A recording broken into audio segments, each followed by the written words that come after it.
Hey, what's up, everybody? This is Cole, your host from Speak from the Heart, and this is episode two of a testimonial series where athletes can share their faith and their journey, their walk with Christ in their athletic career. And today I have one of my best friends, a dude that I've been close with my whole entire life, born and raised together, like been through school together. It's my dog, Kannon Tucker. So welcome to the show, dude. Thank you, man. I'm so glad to be here with you on this beautiful Sunday. Talk Oh about yeah, oh yeah, yeah. it's gonna be Well, you were a stud golfer, bro. I mean, we were both committed to Division One schools. I was going to EKU for baseball. You were going to Bellarmine for golf. And you just like you were that guy. You grew up as one of the best golfers in Kentucky. You were probably one of the best golfers in the nation. I mean, you were that dude. So kind of tell me like I remember, you coming and telling me, it was after your first year at Bellarmine. It was the first fall, and you kind of told me like, man, it's gonna be hard. Like it's gonna be tough. Like this is gonna be, like it's D1 sports. It's not like high school anymore, man. And you're gonna want to quit, but trust me, you just gotta keep going. And honestly, I appreciate that so much because once I got there, dude, like. I mean, it's a different story. It's a different story for sure. But kind of tell me, like, you grew up as one of the best golfers in Kentucky. Did you face any pressure to live up to your, like the expectations of being the best? I mean, you probably had a target on your back from, the jump. Like everyone knew who Kannon Tucker was, and they want to take you down. So, kind of tell me about those expectations that you had for yourself. yeah. So I had very high expectations, obviously, starting from a young age. I played a lot. It also helped. My dad played golf in college. My grandpa obviously was athletic director. He played a lot of golf, and so I had a lot of great role models around me to help me get through those expectations and the pressure. But growing up, it was awesome. It was great. I met a lot of great friends, but man, I really felt a lot of pressure kind of sophomore, junior year. You're going through recruitment, you're getting these looks, but you're also getting people saying like, "Oh, well, I've got another guy on the line who I think would be a better fit." Hmm. And you're like, "Man, like am I that guy for real? Am I really him?" And then so that was also played a big part into it, but one of the good things about golf is that I really enjoyed is that, you when you play on the big stage or a bigger stage, you get to know the guys on that stage. And so you'll see him every tournament. You're like, hey man, like how you doing? Like, hope you're doing all right, all that stuff. And so while those friendships developed, it kind of helped the pressure go away. But yeah, Yeah. pretty pressurized, but I gotcha. Yeah, yeah. but so, I mean, you went to Bellarmine for 2 years, and then you came to EKU, and you started going to Bible studies, and you started showing out, and like it was so, dude, it was so cool seeing like one of my best friends from my hometown come Absolutely. to a Bible study, and like I'm just with all the people that I've met in Richmond that are from all around the country, all from different countries, and then I got you, and like it's like it was so cool to like have that full circle moment where you're hanging out with the boys that you met in Richmond and then one of your hometown friends, and that was so awesome. But Absolutely. kind of tell me like what was it like competing at a Division One school? Like, so you were Bellarmine for 2 years and then EKU for two. Mhm.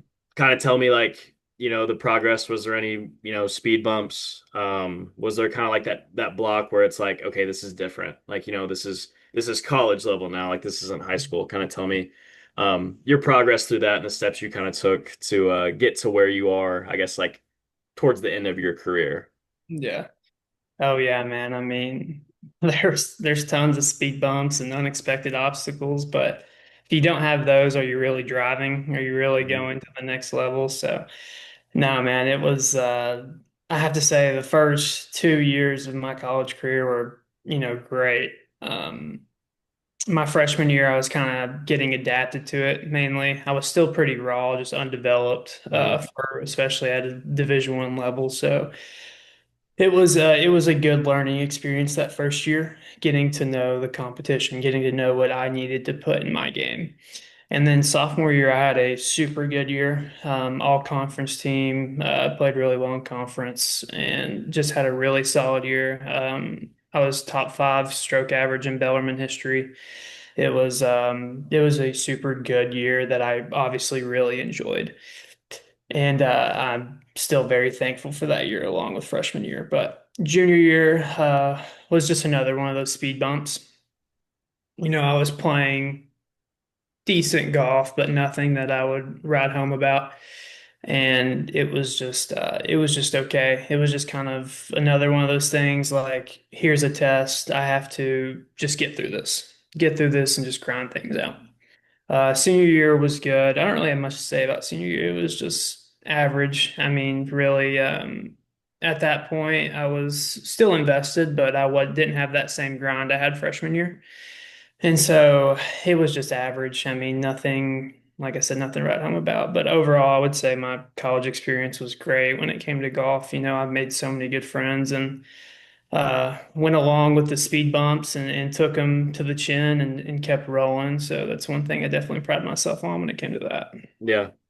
So when you were done, like you were done with, your Oh, college yeah. career, and at one point you were going to be a lawyer.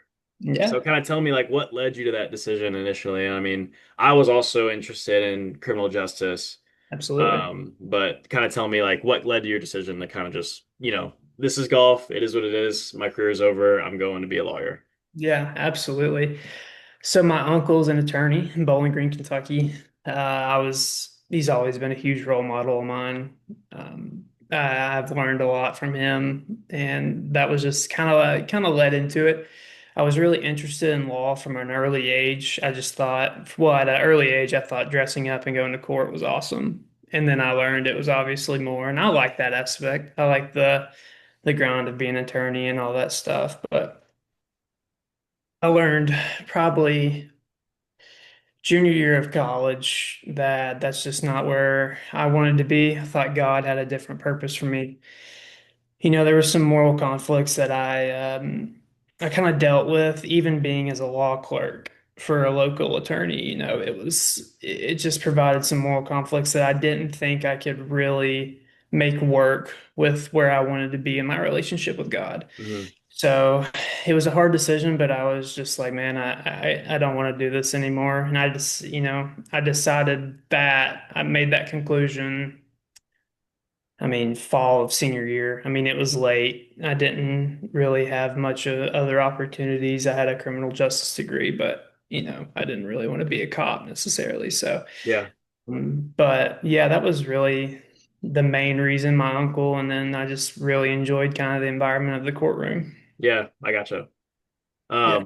So God's opened you another door, man, and you're back at golf. You're back on the course, bro, and you're playing professionally. You're a pro now. Yeah. So kind of tell me like what was there a specific moment like or a prayer that you kind of prayed or I guess a time where God kind of showed himself to you that you just felt called to be back to I guess not necessarily quitting like law completely and just like I hate this or whatever, but just kind of being like I love golf and this is what I want to do. How did your faith kind of influence that choice into going back on the golf course? Yeah, so I've been praying a lot lately about kind of God's purpose in my life, where I needed it to be, what I needed it to be. And so one day, I mean, literally a week and a half ago, I'm just kind of looking and I get this ad because I've played in a bunch of tournaments throughout my life, and so I get these random kind of emails about tournaments. And so it's like qualifying for the Bermuda PGA tournament. And I was like, okay, like sick, like, that's cool, whatever. So I pray about it, and then I'm on, to be honest, I'm on SoundCloud. I'm listening to this kind of sick remix. And then it pops up and it's like, you should go to beautiful Florida, blah, blah, blah, blah, blah. And that's where the qualifying is. And I'm like, all right, that's a little funny because I haven't heard that ad on SoundCloud yet. Mhm. So I'm still praying, still praying, still praying. The tournament deadline to sign up is Saturday at 11:59. Just keep that in mind. And so I pray about it. And then Saturday about 3:45, I was like, I'm going. I'm signing up for this. I'm doing it. Yeah. And I was like, I just had a feeling it was going to be just a really special week, whether that's just I'm going to play really good golf or something cool's going to happen. Hmm. And so I sign up, book a hotel room, stay there, or I drive 12 hours Tuesday morning, play a practice round Wednesday, play Thursday, drive back 14 hours, and get back at 4 a.m. So, anyway, I'll get down to the moral of the story. So, I ended up not playing the best. I didn't qualify for the PGA tournament, which is fine. And I play with this guy named Jonathan Yon. Shout out Jonathan Yon. He played golf at Liberty. I knew him through college, but I didn't really recognize him when he stepped on the tee box. And so my caddy and I were praying before we hit our first tee shot before the round started. And he's talking about his faith with the starter, the guy who calls your names on the first tee. And I was like, man, like he's up and early at him. Like, I like that. And so, literally, that whole round, we talked about Daniel, the story of Jonah. We talked about Shadrach, Meshach, Abednego. I mean, we talked about everything when it came to faith.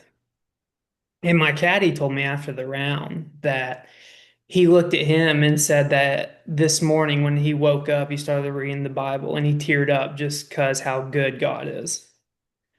And That's I was awesome, like, bro. it's like, dude, that is amazing. And Hmm. so now like we follow each other on Instagram. Like I'm gonna text him after this and be like, dude, good luck tomorrow. Like he was a super good guy. And I was just driving home from Orlando, kind of defeated because I didn't play well. And I was like, man, like that special feeling, that was Jonathan telling me all about his faith. And I think that was kind of God's way of saying maybe I need to dive deeper in my faith. Yeah. And man, it was awesome. You know, I've told my whole family, I've told my roommate, I've told my girlfriend that whole story. I mean, it's really put a really big impact on me and I have loved every second of it. I would travel down there again to get that same experience. Dude, that's awesome. And I feel like that's so big, and like I think God just works in mysterious ways, and like his timing is almost it's perfect. It's so Yeah. unpredictable, but it's perfect. So kind of tell me, like, I mean, you were you were always, in your faith, but I guess kind of tell me, like, how did you keep your identity rooted in Christ, and like, not being like I'm a golfer? Because I think with me and my testimony, that was all that I was in my mind. I was Cole Reynolds, the baseball player, and I feel Right. like that dominated my life. So Mhm. kind of tell me, like, how did you keep your, I guess, your identity in Christ, and not this that you're that's who you are. That's just you're just a golfer. That's all that you're gonna be. That's all that you're gonna do, I guess. Yeah, no. Well, to be completely honest with you, I was very lukewarm in my faith. Back in the day, I would say I was a Christian, but I wouldn't say I'd walk the walk. Yeah. Then I got a text about March of 2024 from Cole Reynolds asking me to go to a Bible study at Jim. And I said, and I was very hesitant, but I was like, man, I need to go to this just to learn. And we talked about judges, we talked about Mhm. idolatry. I mean, I remember that thing. I remember exactly where we sat in their house. Yeah. And that was a huge, huge turning point in my faith. I mean, it was huge. And, you really kickstarted that. So, of course, I want to say thank you. But, um, that really started me off. I went into the summer and I mean I was in a great spot. I kind of got out of a couple things that I was involved in that was morally conflicting me. And so that was really nice. And from there on, I've just kind of dove deeper in my faith and turned more into a Christian more than a golfer. And it's been very rewarding. Bro, that's awesome, man. That's so cool. And dude, I mean, we were there for each other. Like, even there were some days where I wouldn't show up and you'd be there, be like, bro, where you at? Like, come on, Yeah, like. absolutely, So, dude. bro, just keeping each other in check. Like, you're my boy. Like, you're one of my best bros. Like, we're Absolutely, we're dude. always gonna be there to help each other out. So, I For mean, you are a walking testament to what it means to be, trusting in God's timing and being, you know, even though you're uncertain about what your direction is, just trusting in God. And whenever, I mean, you play one of the hardest sports ever. It's such a mental sport, I and appreciate I'm also in the same boat of it being a mental game. absolutely. So, I mean, you were the best. You've dealt with the pressure, you've dealt with the mentality, you've dealt with the expectations, and you've leaned into Christ. So kind of tell me, like, what would you tell somebody who feels uncertain about their direction in life, whether to chase their dream or to follow a different path? How do you see that trusting in God is, what is going to lead them to what is the best thing for them? Yeah. Man, the big thing for me is just to pray and be patient. I mean, if I'm a very impatient person, and this whole journey has really shown me the importance of patience.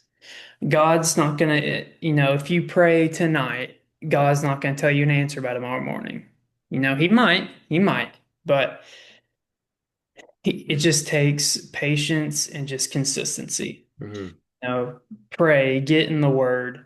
You know, all the answers are in the word. You know that, Cole. Yep. And we had a conversation, I guess a month ago or maybe a month and a half ago, whenever that was. And we were talking about, how important the word was and how we wanted to get in it more, Hmm. And so that's really the big thing for me. And I another thing that I think people would go against is I would say don't trust your heart. The heart is the root of all evil, in my opinion. Things that feel good and look beautiful aren't always Hmm. sinless. So that's the big thing for me. Just think about it, pray, get in the word, stay patient. Those are probably the four big things that I would say or what, you know, that will help you find your next step in life. Yeah, and I would agree. I think things that look so good to us in life. I mean, I talked to Santi in the last episode Hmm. how temptation, like there's things of this world that are calling your name, and your heart sometimes is like, I think that I would like that. And so, you go down this path, and it's like, oh, well, I don't think God would like this. And Right. it's just this conflict. I completely understand. And Yeah. so kind of tell me, like, how do you see God now as something that you can promote on your platform? Like, how do you see God using your platform now as, I guess, um as you chase your professional career, Yeah. and kind of like how do you stand in your faith and kind of as a pedestal for God? Yeah. Right. I honestly, sitting here today, I feel the closest to God that I've ever felt. And it's such a good season of life to be in. Hmm.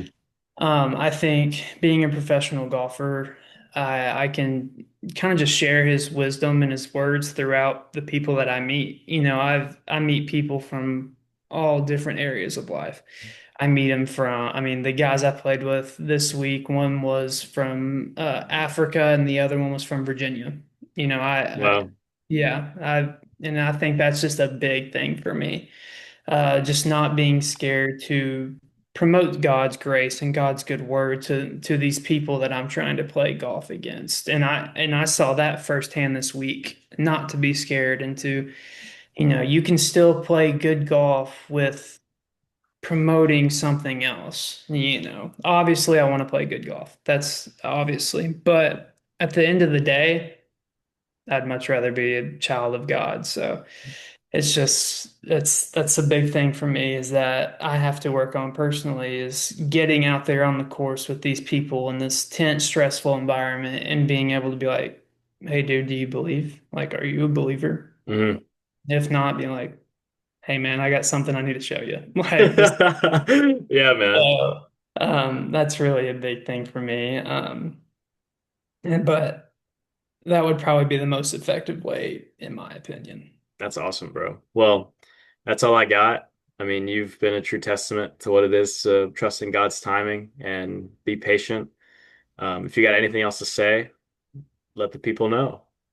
Now I just Appreciate you having me on, Cole. You're always a blessing. I'm so glad to be here. And I think the only thing that I want to leave with people watching this is just stay in the word and hold your brothers and sisters accountable. You can go to Bible studies and you can preach, but if you're not holding each other accountable, you don't really have anything. You're just taking steps back. So just stay in the word, keep holding people accountable, and just keep believing. So, man, I know, like I said, I'm just really glad to be here, and I appreciate you having me on. I've had a blast getting to talk to you, dude. Of course, man. And this was awesome. But all right, I guess that's it. So thank you all for watching episode 2, and I will see you all next week.